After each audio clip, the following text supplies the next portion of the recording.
Wait, so what are you at, Luke? What do you mean? Bulk fuel? Yeah, so they just changed the name. It sounds cooler now. It's fuel technician. It used to be called like bulk fuel, like specialist. Now it's fuel technician. I don't know if that sounds any cooler, bud. I think it sounds cooler. Okay, as long as Just the you, word as long as you technician sounds think that. better. Okay, it sounds more Air Forcey. We're on Air Force Base, yeah. Checks out. In the back corner where nobody knows No, about us. yeah, I know. I used to. So that road that you're on, you keep taking it, and then you go to that stop sign that dead ends, and you make a left. Yeah. And you take that down past all the buildings, and on the right hand side, are those like mobile home offices. Yeah. I used to work at DAP. Okay. I used to mow the airfield and take care of the base when I first got out. Which, dude, looking back, I should never have gave that job up. But sitting in a tractor going 3 miles an hour up and down all day, when your mind's not right, is a terrible thing, dude. I was in like a glass jail cell by myself. I remember at a point in time, I got so excited to get back in my car and listen to like AM talk radio, and I hate that shit. I fucking hate it. But it was so nice hearing a conversation, and I felt like I was part of a conversation. I was part of people again. Dude, it was bad. But dude, when I quit, I was making like $23, $25 an hour. And that it was like 10 minutes from my house. And now it's probably close to $30 because you get a raise like every 6 months due to the federal laws. Yeah. Now I'm here with the knot in my neck. All right. Making a different kind of difference. Hell yeah. I wasn't making no difference except breaking shit. There's so many holes on that airfield, bro. It was bumpy as fuck. And then they finally tinted the windows after I left. Like I was asking and I was getting it done. I got the quotes for it. And then I left. And I actually got promoted to... Man, what is that job called?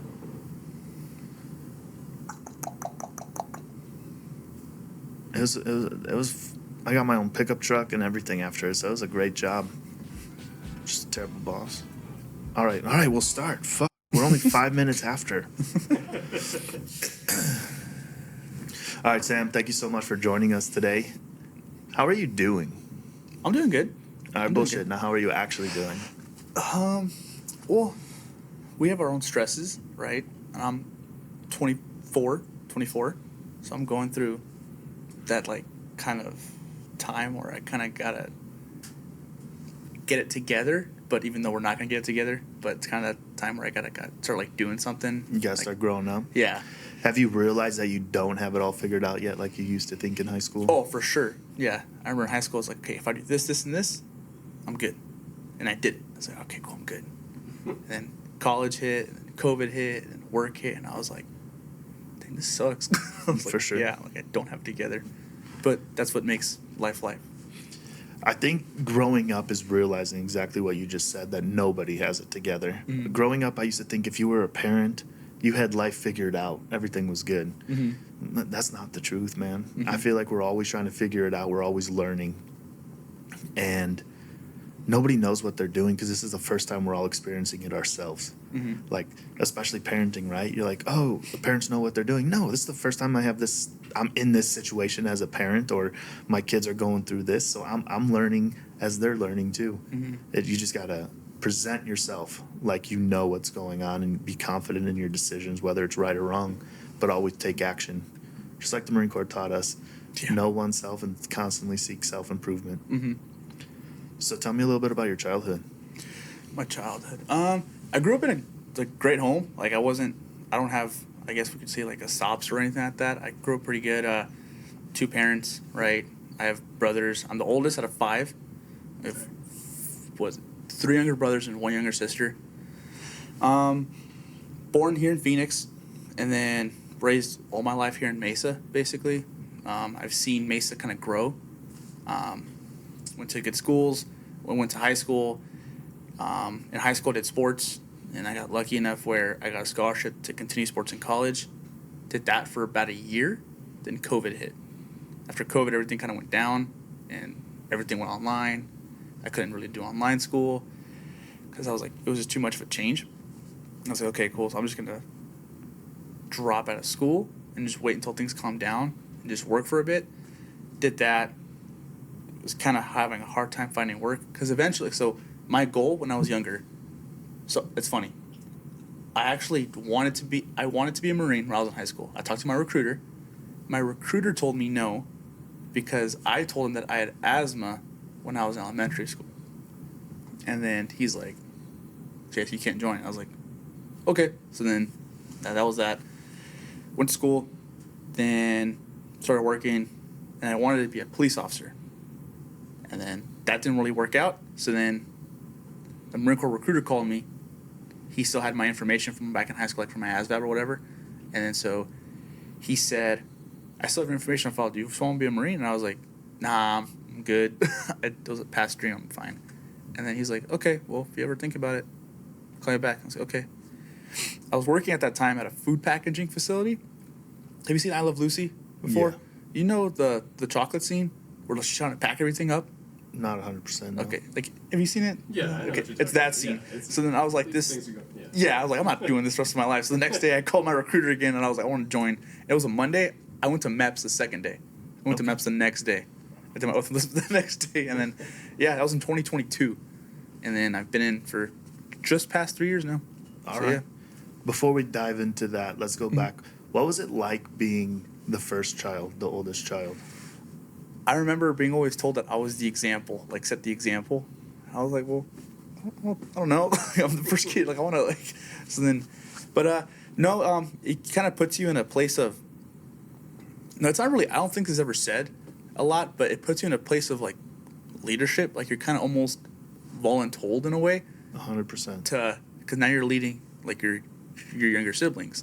And what they do, what you do is what they're going to do. Mhm. Because they see that and they're like, okay, it's okay for him to do it, then I'm going to do it too. So it kind of puts you on it sets the bar high where it's like, okay, I need to set the example and be a good leader and be a good older brother to my younger siblings. See, as you're talking, I'm relaying that into my life, right? Mm-hmm. But with my kids. Mhm. So my daughter, I tell her, like, you got to be the good example. You got to set the example. Mhm. Your sister's watching you. You see why she's crying right now? It's because that's what you used to do. And, like, that's okay, right? But we just need to continue to improve and get better at it, right? It's okay to cry, but at certain situations and certain times, you don't need to cry because you're not getting your way or X, Y, Z. Can't be jumping off of this because your little sister's going to try to climb it. And because you're capable, it doesn't mean she is yet, right?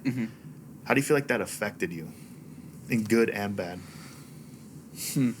Let's see. It's a great question. How it affected me. I would say it did pretty good because it kind of put me in the forefront, like I said, voluntold. So it kind of like just pushed you there. So it's like, okay, cool. So now I just have it created critical thinking skills in a way, like something small. Like okay, like I shouldn't be doing this because I know he's gonna want to do it too, so I shouldn't be doing that. Or even if I did something wrong, like okay, I gotta go back to that mentality of like you're always being watched in a way. Yeah. But then at the same time, it's also like how do you live your life when nobody's watching. So it kind of brings that both into Integrity. and yeah, it brings both of it into the family perspective, which is pretty cool.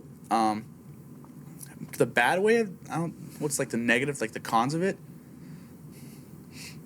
Do you feel like you don't have freedom, but in reality you do? You're just a stubborn little kid, like I was. So I guess that would be the con of it at the time. But now growing up, there was really nothing bad about it. I would say. Well, I see what shaped you into being a Marine or your calling, right? You got to lead by example, and your critical thinking skill is you like recognizing the repercussions of your actions, right? Whether good or bad. But you could be doing something fun, but if your little sibling tries it, they could get hurt or something like that. So that's a great tool to have.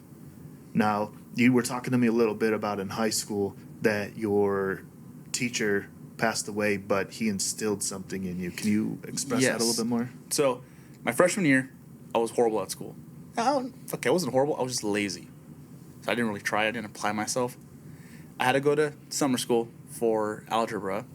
I had a teacher named Beckley, Mr. Beckley, and then I had a teacher across the hall who would come and visit you named Mr. Hagan, Thomas Hagan. He was a former Army West Point graduate, lieutenant colonel. Damn. And so, yeah. So then he would always talk to me, and he just kind of like, he would push you to do things, like, so in a good way. He was a leader. And I didn't know what to do. Like, I was like, okay, well, I'm out of being lazy. I passed algebra with an A in summer school. If I apply myself, I know that I could do something. I was like, what do I do to keep that continuing? He's like, join a sport. And I was like, what kind of sport? He's like, well, do a sport that's gonna push you. And I was like, at the time it was spring. It was going to spring sports, and I was like, well, I don't know what to do. He's like, well, we'll do track. And I was like, all right, cool, whatever. I'll go do track. So then I went to go do track. I did there was like tryouts, like not really tryouts, but like kind of like to see what event you want to do. So you would go through all the events, and then my friend at the time, he said, do distance. And I was like, why? He's like, they only have like one workout a week. And I was like, okay. So I just did distance, not knowing that you're running every day though. So then I was like, okay. So then I did it, and I went to Hagen, and I was like, look, I hate this. This sucks. I hate running every day. He's like, well, I don't care. He's like, you started it, so you're going to finish it. If you don't want to do it next season, then that's on you, but you're going to finish this season. And I was like, okay, cool. So if I'm basically stuck in this, I'm going to make the best out of it.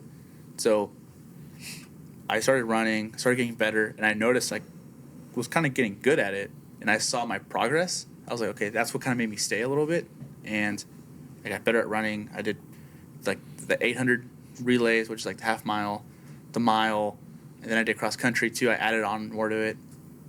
And then come to that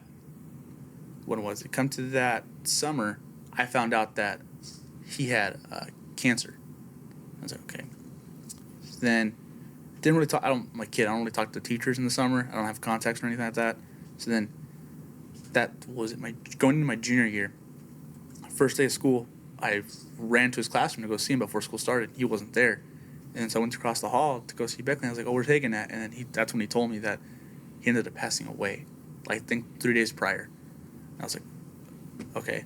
So then that's when, at that point, it was more of like, okay, everything I do now is going to be for someone. I'm going to do it because there are things in life that are greater than myself. And I'm going to do things now for just because he inspired many people. I've heard stories of what he's done, like not even to me, like he helped people. There was a student before me that I heard about this after. A student before me, he crashed his motorcycle on his way to school, and he didn't want to ride his motorcycle anymore. Hagen rode a motorcycle, and he let him ride his motorcycle during lunches to practice to get better again. Just things like that, stories like that and then he was a volunteer firefighter, former Army, Lieutenant Colonel. Just seeing these things, like he did things that were greater than himself. And so that kind of inspired me. I had a lot of inspirations. I had a lot of people in my life that inspired me. I have my father. I see him work hard all the time, so that kind of instilled that work ethic in me. Beckley was one of them. He helped too. Helped also with work ethic. Don't be lazy. Actually apply yourself. I had a lot of family friends. On my dad's side, he has a lot of friends that are also former Marines. And so, I hung out with them a little bit as a kid, seeing them grow up. And then, I don't know, just I think also growing up, just seeing patriotism. I think my dad's very patriotic. So seeing that too kind of all meshed together. I think all of those influences. My mom too, she had a hard work ethic. I see her all the time. But yeah, I think seeing those were all pieces of a puzzle in my life of what kind of directed me to go. And then that's where I'm at today. All right. I want to talk on the trauma a little bit. How were you able, if you remember, to use his passing and his memory as inspiration and motivation versus keeping yourself in a dark spot or being down about it? It was more of what would he have done, or what would he tell me? And I'm pretty sure he wouldn't want me just moping around. He would be dude, get up. I didn't do, it was more of that kind of thing. So and also utilizing your time, because we're all not promised tomorrow. So make the best of what you can today. And so that was kind of the push too as well. And nobody really gains anything from just sitting in a corner and just moping around, being sad about it all day and just thinking about it and just meditating on that. So go do something and make something good out of it.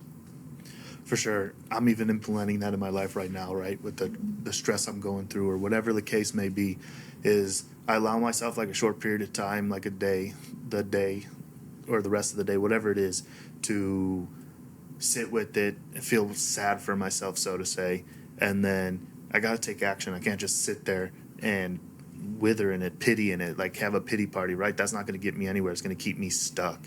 So I think that's a great tool and way to look at that situation to help you thrive in life, or else you would just be sitting there dwelling, just twiddling your thumbs, feeling bad. And what you focus your energy and time on is what's going to happen in your life, right?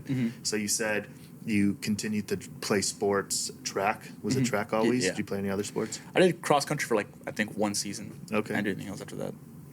And then cross country took you into college? Yeah, they both took me to college. I did track. I mean, I apologize. Yeah, I did track and cross country in college. Okay. So yeah, What was the competition like between high school to going to college? a lot different because now I wasn't on my team in high school. I wasn't the best. I was up there, but I wasn't there was plenty of guys that are a lot better than me. And so in college, there's going to be more guys that are better than you because now they're coming from different parts of the country instead of just one local area. And so that was cool, but it was also cool because I went to Arizona Christian University. So everything, they kind of put a Christian aspect on it. They kind of brought spirituality to it, which made it more personal. Yeah. And so that helped a lot.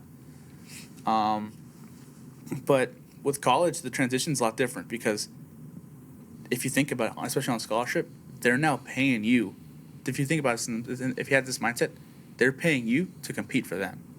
So now you shouldn't be wasting any time. You can't, there's no time to mess around, I guess. Time and place to have fun and whatever, but now you kind of have a mission to focus on.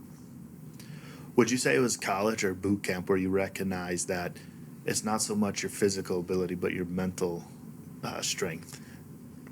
That was boot camp. Okay. That was for sure boot camp. Tell me a little bit about it.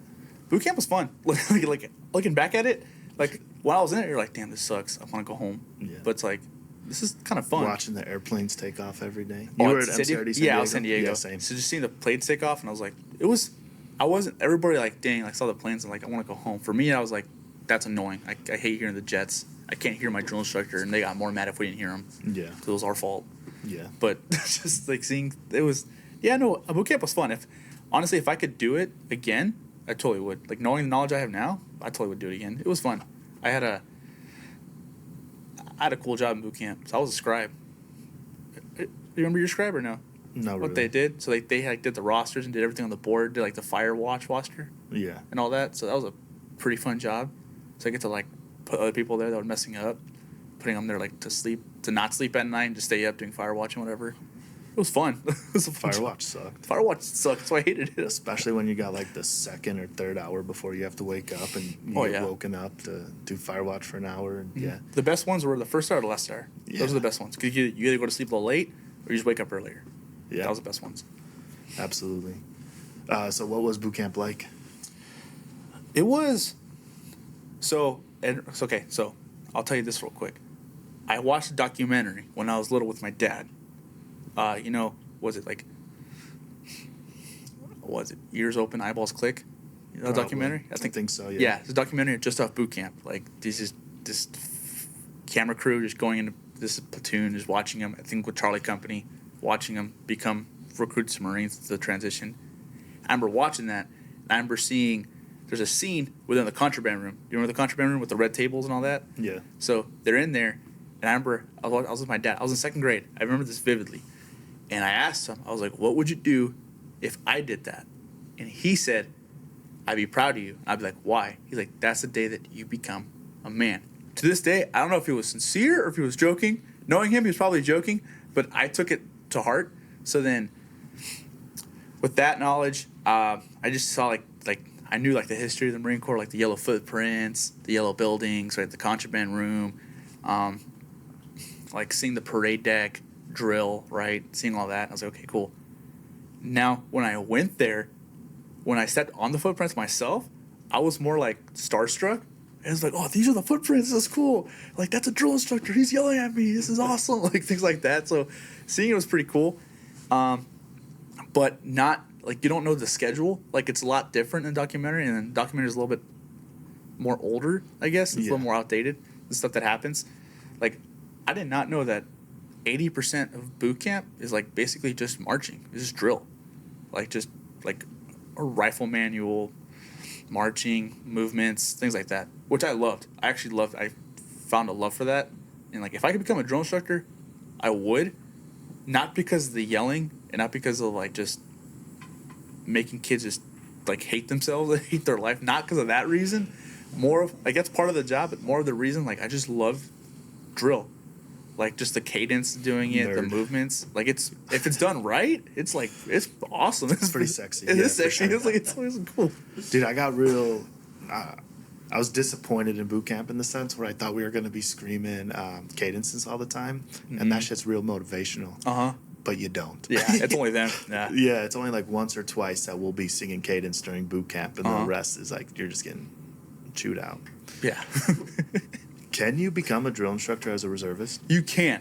So I've heard there's certain way you can become a reserve drill instructor. I think. I'm not 100% certain, but like, so let's say if there's short staff on drill instructors, you can go to a DI school, and then you're going to be certified as a drill instructor. But since you're reservist, they're only going to need you when they need help real quick.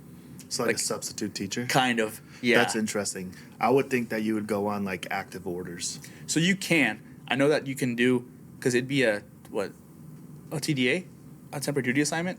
You can do that. So you know, like being a recruiter. Yeah. So it'd be one of those too. It's a B billet. Yeah, it's a B billet. So what's stopping you? My rank. Okay. I'm too low in rank right now. What do you have to be, a sergeant or a You have to be a corporal? sergeant or above. Okay. Man, boot camp's changed now, man. I think do they have female drill instructors on MCRD San Diego They now? do. So when I was there, there was the first female platoon at MCRD San Diego. It was Golf Company. I remember that. I think a female drill instructor scares me to this day more than a male drill instructor does. So it's funny because I got hurt for a week. Okay. They thought I had a hernia, so they dropped me and they put me to like recovery platoon or whatever, like MRP or whatever. Yeah. Or PCP, like No, platoon. not PCP. So they did. So Okay. in order to get out, you have to go to PCP last, and then get out and test from there and get out. Like do a CFT to get out. All right. And I was there for a week, and the drill instructor there was a female drill instructor, and they're mean. Like they're bulldogs. They're definitely little bulldogs. They'll mess you up. Like they're I don't know why. Like they're kind of it's different. It's different. A female screaming at you like that is a whole different ballgame than a male. Oh yeah. Because not that we're gonna do this or you would do this, right? But in your mind, I could fuck you up. You're just another man. But a female's yelling at you, you're like, oh my god, sorry, mom. You know, Yeah, I'm sorry. But yeah, so what was it like getting out of boot camp and coming back home? It was awesome. I felt like that pride, like that sense of accomplishment that I did something. Just seeing like on family day, like when your parents and your family go visit you on like you first do what is it? You do like that PT run, right? Like that The moto run? That moto run. You do that. You do push-ups in front of them, and then you go back, go change into your uniform, come back, hang out with them on base only for a bit. Excuse me. But then, so that was cool. And then when you graduate, you're in your deltas, your uniform, like your blue pants with like the khaki shirt and all that. And you're proud. You're like, dang, I earned all this. Like not everybody can have this. So then it was cool because we got to hang out after we got to go out in town in San Diego, which had never been before that. So it's kind of cool. And then you're in your uniform too. And because it's authorized that day, you can go out in town, wear it. And yeah, it's pretty cool. Like just having that sense of accomplishment, and then it's something that no one can take away from you. Like think about it. So like if you see, like if something happens on the news, right? Like I'm not trying to bash other branches, but like if you see on the news, like an Army veteran, like helps a kid out of a car crash, right? It just says the name helps us out of a car crash or out of a car accident, whatever. But if a Marine does it, former active reserves, it's gonna say Marine so and so helped. Like that's always just part of you. It's always part. That's why there's so much pride in the Marine Corps. That's why, like we all know our birthday, we all know the Marine Corps hymn, like just things like that. So it's cool because you're now part of a bond. You're part of a brotherhood. And we're the only branch that, like, you're always a Marine, right? Yeah. I've met several people from the Army that say, like, you're crazy for that because, like, as soon as we get out of the Army, we're done with that. We don't want that title anymore. Mm-hmm. And I was like, I don't know, man. It's just part of us. Yeah. I'm just grateful to be a Marine. I sometimes I struggle with that though, right? Because one, my physique, I don't feel like I represent or embody what a Marine should be, which I'm working on. And then two, we touched on a little bit, like, I didn't deploy like that. I didn't see combat. I went to Oman for a month at most. So it's almost like I feel shamed because I didn't complete my mission. However, from that, I've been able to work on reframing and retraining my mind to recognize that my calling of joining the Marine Corps wasn't to fight the war overseas, but to fight the war once we get back home. And that's exactly what I'm doing with this podcast. So do you ever have dreams, or do you ever think you're going to go active, or do you want to stay reservist? I don't know if I want to go active. So, like, it's been asked a lot. Like, myself asking myself that question, and other people too. And there are times where I was like, you know what? Yep, I'm gonna go active right now and do a package. And then there's times where, like, no, it's not the right time. But then I'll ask myself, is there really a right time to go do it? So it's just, I'm kind of been back and forth with it. That's my, like, self-to-self battle I've been having with recently, if I would want to. I don't know. We'll see. What are your reasons not? Besides, it's not the right time, so you're scared. And I'm not attacking you. No, A lot of things we do in life is because we're scared. And we don't want to do it, so we delay it or put it off or ignore it, whatever the case may be. Mm-hmm. It's more like, so I'm still in school. Is that going to affect me going to school? Is it not? I have a girlfriend, right? I want to eventually propose to her and marry her. Sure, he knows that, so it's not a question. It's not anything. So it's just like I said, I'm in my 20s, so just like growing up, like, I have priorities, I guess. And is that gonna put my priorities aside? Like, I don't, because I've never been, and I've always told that active's a lot different than reserves. Yeah. Like, I've always heard reservists, they want to go active, and I always heard active, wish they went reserves. I've always heard both. From my standpoint, I've always heard. Okay. So I don't know. And then a little bit, I guess, would be fear. Like, fear of, I guess it's the fear of, like, not knowing what could happen. But then again, that's really life. Yeah, you have that fear right now. Like, Yeah. where's your career at right now? Is it where you want it to be? Yes and no. So it is because I know right now I'm going to school. The career that I have right now is helping me achieve that goal. Because eventually I do want to be, my end goal is to become a teacher, and then after that, become a pastor. That's my goal. Okay. So that's, right now, me going to school is helping me do that. And the Marine Corps also helped me go to school. Because I stopped. I wasn't going to go back. But then, like I said, complacency kills. That's taught in the Marine Corps. So then I was like, okay, I got to go to school. And especially in the Marine Corps, I do want to do a full 20. I don't know if that's reserves or active. So in order to, I want to go the warrant officer route. But if you want to become a warrant officer, you need a degree. That's also why I went to school, to finish my degree. And that's another thing. Just like the Marine Corps, that's another thing that can't be taken away from you, your degree. Like, once you have it, that's yours. Like, nobody can take the degree from you. For sure, except yourself and your own self-doubt or whatever way you want to think about it. But there's no better time than now to make whatever decision you want to make, right? Mm-hmm. And if you make the wrong decision, you're only stuck with it for 4 years. And then you can choose to either go back reserve or get out altogether, or stay in, right? Yeah.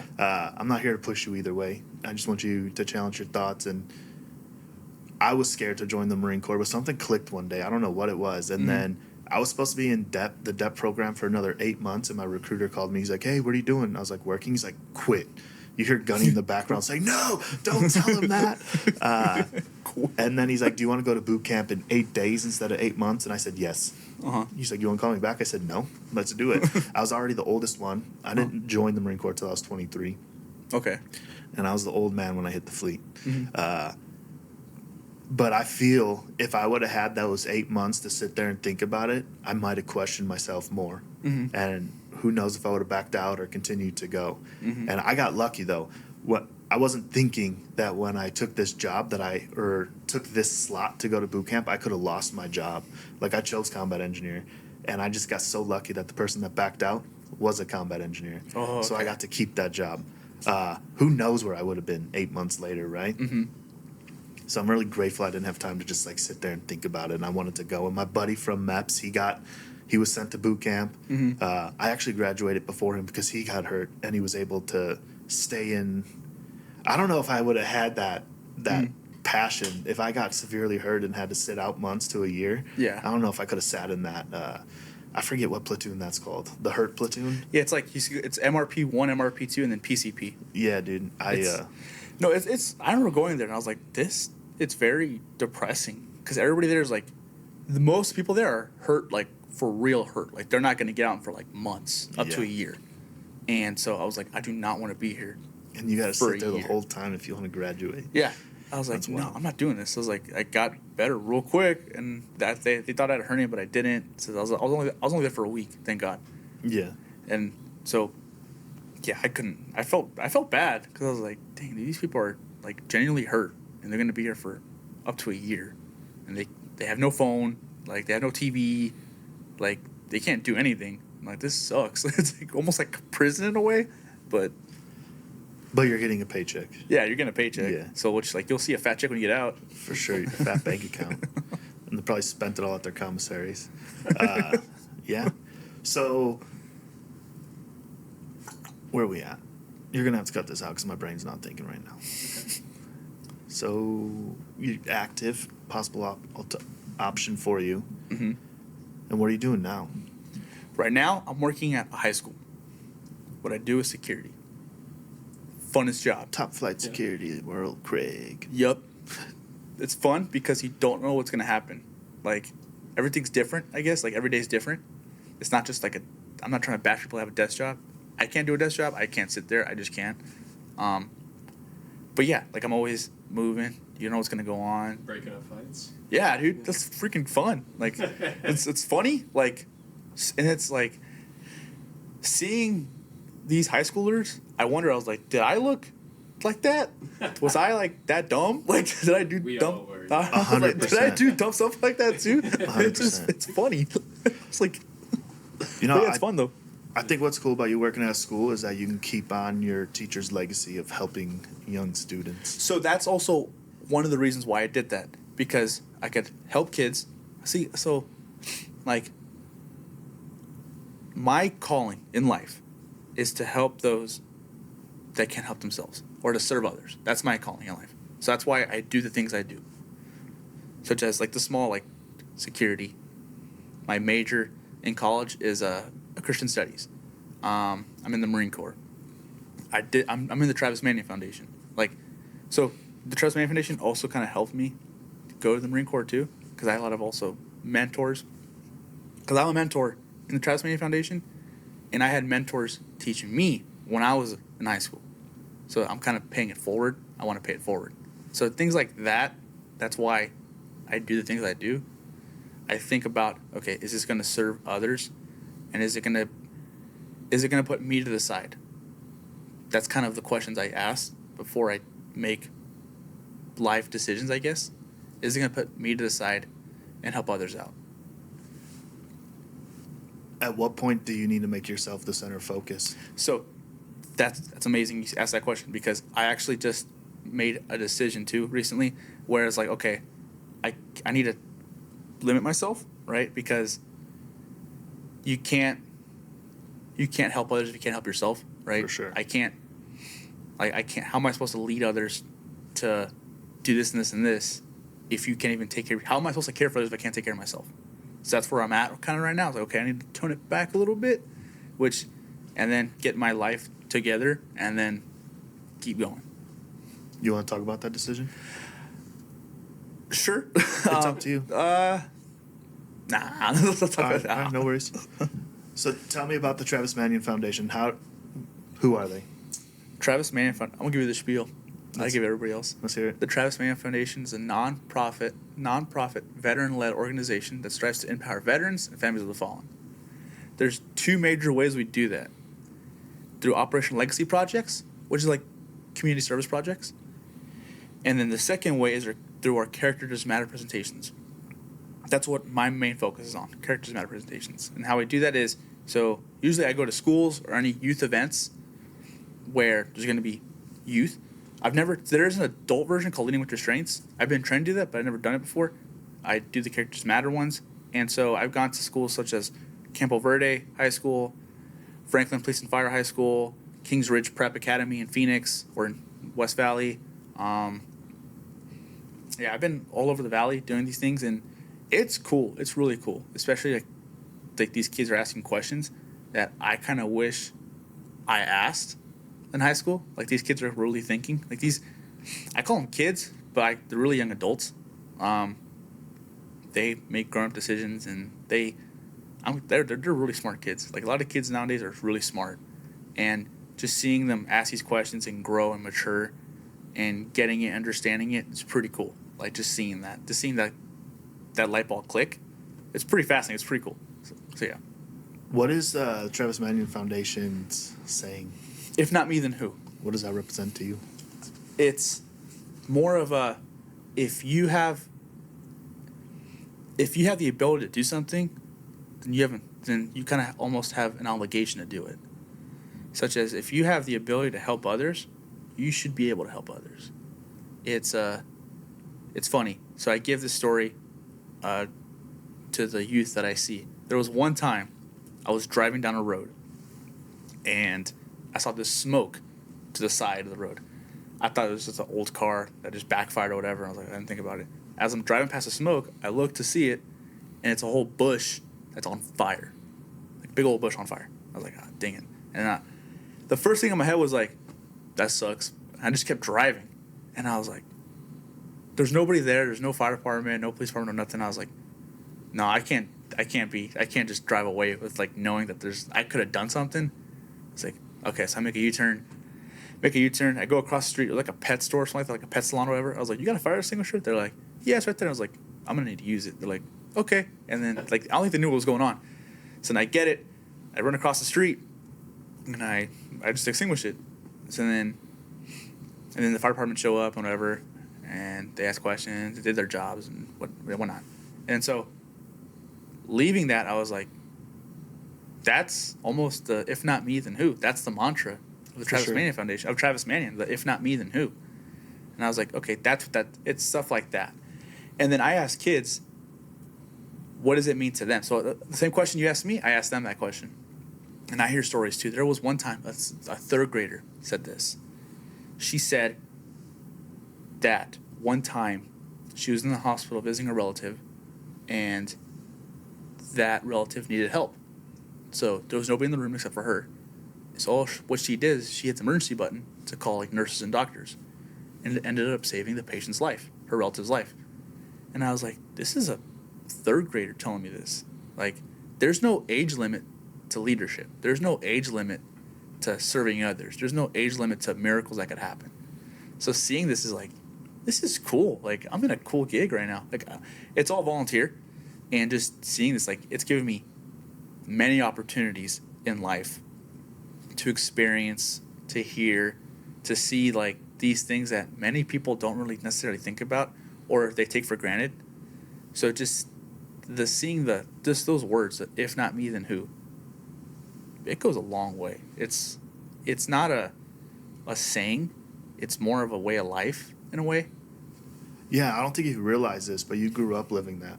As the older sibling, Yeah. If not me, then who's going to take care of these little kids or your little siblings when your parents aren't around, or even when they are around and doing something you know they shouldn't, or whatever the case may be. So you've been living that your whole life.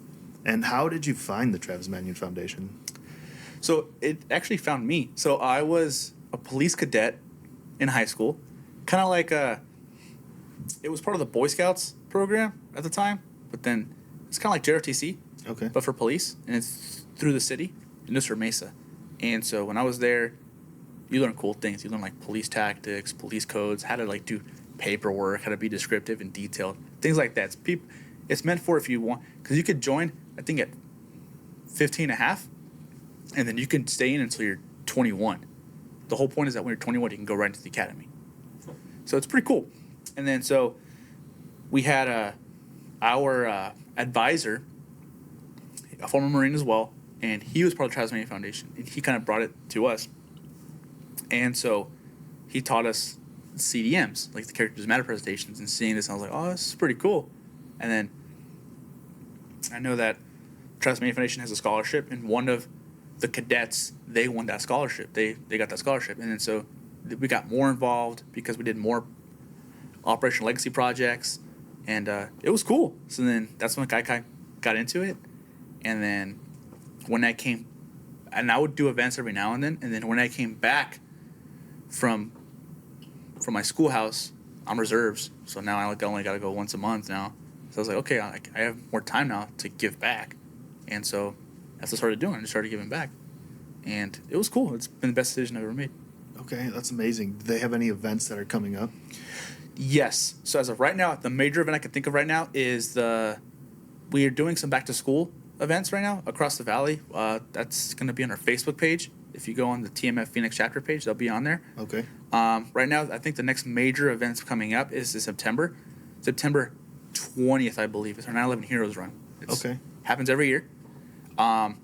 This one's going to be really cool, though, because we've grown so much over the years that we actually had to change venues. So last year, if you remember, it was at Kiwanis Park in Tempe. Okay. This year, it's going to be at Sun Devil Stadium. Oh, nice. At ASU. Yeah. So That's it'll be pretty there. cool. I can't wait to see how it's going to turn out. It's going to be pretty cool. It's a big old venue. So, Absolutely. What's the future look like for you right now? The future, meaning like. Where what you do see mean? yourself in 5 years? Ooh, I think it's like an interview job. This is to make you think I know. and stop sitting on what you want to do and go after it. Yeah. What I see myself in 5 years. My degree, I'll have it already, and I would want to say I'm teaching like full time. Like my career now is to being a teacher. That's what I want to say it would be. So being a teacher, all right, is this the traditional setting in a school setting, or wouldn't you be a teacher if you were an NCO, active duty? See, I don't know. I feel like one of the reasons why I like reserves is because you could focus on two careers. So I could still be reserves and do what I can in reserves, while also having a career in the civilian side as well. So maybe both I could see. Okay. I don't know. Because you could totally lead and be a teacher in the reserves, right? Yeah, For sure. You can, yeah. So, yeah, we'll see, and maybe because I kind of want to stay in the school district here. Okay. I like the school district. I made connections. I like the people. I like the upper chain of command, if you will, like the board. I like seeing the parents, the students, like making that bond with them, that connection. And I'm only a security guard, so if I'm doing that now, imagine what I could do as a teacher. For sure. So yeah. What makes you want to stay in your hometown? Because we talked earlier, and you're like, I've never left the States. I've never. Yeah. So I've left Arizona before. Obviously, I've been to like 29 Palms, Fort Lee, Virginia, things like that. Like yeah, I've been to California, LA, because my family, their side of the family is a lot of them are from LA. So I've been there multiple times. But it's funny with Mesa because I always tell people this. Like I feel like people from Mesa, they always stay in Mesa. Like I see all my people, like all my friends that I had in high school, I'll see them around, say hi to them, whatever, and just see teachers I've seen before. Like it's nobody really leaves. So I don't know. It's the community. It's like because Mesa's the biggest suburb in the U.S. And so I guess it's like it gives you that small town, hometown feeling while being in a city. If you get what I'm saying. Kind of. Yeah. It's kind of like that, but I have my family here too, so I don't know. So it's your safety blanket. Okay, if you put it like that, would be scary. Hey, I'm not trying to persuade you one way or another. Whatever decision you make is yours, and you need to feel comfortable with it, right? Mm-hmm. I'm just challenging it, right? Don't always feel safe and comfortable because then you're not growing. Mm-hmm. You may be growing in your career, but you're not growing as the person you may be, right? There's opportunities to serve right here at home, and there's opportunities to serve wherever else you may go or end up, right? Mm-hmm. But at least explore a little bit. Yeah. No, like I wouldn't mind moving. Like what was it? I visited Philadelphia for the first time last year. Okay. I loved it. Like, this is amazing. I love the city. This is cool. Like I could live here every day. Everything's in walking distance. I don't need a car. I can just walk everywhere. This is pretty cool. I like it. So the goal is to visit New York. I want to visit New York. Okay. That's and the goal. Are you going to the Marine Corps Marathon? I'm not. Okay. So that changed. So the reason why is because I have to do stuff for my unit and like the ball is, I think, within a few weeks of that time frame. And so just money wise and helping out wise, I'm going to be more useful because I'm also I'm part of the ball committee. Okay. So like I help out with the planning and all that to make the event, like make it go smoothly. Where's your ball at this year? It's going to be at the Renaissance in Glendale. Westgate? Okay, cool. So yeah, it's our 250th birthday. So we have to go all out. For So sure. like I want to see what I could do the most. So like right now, I'm also trying to help fundraise for that too as well. So yeah. How could listeners help donate to the ball? So right now, I personally made these challenge coins. I'll see if I can get you one. It's a pretty cool challenge coin. It has the unit on it. It also has a 250th like commemorative, and it has like it's also tied to our unit. So like we're fuels, and so I made like the Statue of Liberty holding like a fuel pump. It's pretty cool. Pretty cool. Yeah. So it's on my Instagram if you want to see it. I'm selling them for like $20. I can deliver them. I think it's for $6 more. But yeah, all the money, it goes to the unit. I don't see a dime out of it. It goes right back to the unit. All right, that's awesome. And before we wrap this up, any saved rounds? Anything you'd like to say? Oh, saved rounds. Oh my gosh. Nothing really. I just appreciate you having me on here. My pleasure. Yeah. I like telling my story to people. I feel like my story can help others. But yeah. I lied. This is the last question. What's up? Leave us with something motivational to the audience. Something motivational? Or inspirational. Inspirational? Okay, so yesterday it was funny. I was talking to my girlfriend about life, how people say that life's unfair, right? But I've also heard that you control the situation at hand, right? You're in the control situation. So I kind of made this quote. I don't know if anybody made this quote yet, but I made it in my head last night. What was it?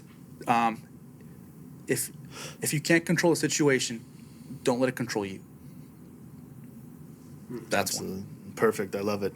Well, Sam, thank you for being here, brother. Look forward to seeing what you choose to do in your future. Yes, sir. Thank you. My pleasure.